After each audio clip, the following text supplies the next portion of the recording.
Good morning. I'm Larry Tribe, Senior Counselor for Access to Justice at the U.S. Department of Justice, and I'm honored to open today's White House meeting dedicated to closing the justice gap for America's working families. We're taking steps to help workers stand up for their rights in the workplace. And by the way, when, in fact, the workplace is so constricted and constrained and unemployment is so high, there's even a greater reluctance on the part of workers to seek and accommodate and to have their rights accommodated. Over many decades, we've put in place critical protections for workers, ones that everyone knows about and some they don't know about, like minimum wage and overtime laws, which everybody knows about. Just ask Mitchell, who you'll hear from later today. He tried on his own to get his employer to give him the overtime he was due, but he was having a lot of trouble doing it on his own.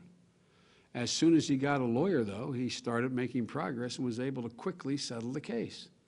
I want to thank Mitchell Green for his coming and sharing his story with us today. He has stood up for himself, but he's also stood up for many other workers to set an example. So we will hear more from him later. Workers across this country continue to struggle to obtain basic employment protections under our nation's minimum wage and overtime laws. And during difficult economic times, every dollar that workers are entitled to is even more important. As a loss prevention officer working long hours in one of America's largest and most successful retail chains, Abercrombie & Fitch, I and other Abercrombie workers in their flagship store were denied payment of our overtime hours. When I inquired about the lack of overtime pay in my checks, I was informed incorrectly by my supervisor that since I received a salary, I did not qualify for overtime. I knew instantly this was wrong, but I had to choose between getting fair wages and getting no wages. It was understood that complainers were soon unemployed. I was stonewalled in my efforts to receive what I was due, but because of my faith in God, I fear no man or Goliath retail chain. I filed a claim in small claims court to retrieve my back overtime pay.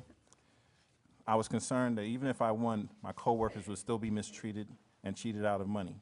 Fortunately, I had a friend who was an attorney at Woodley McGillivary, one of the top 5 FLSA firms in America.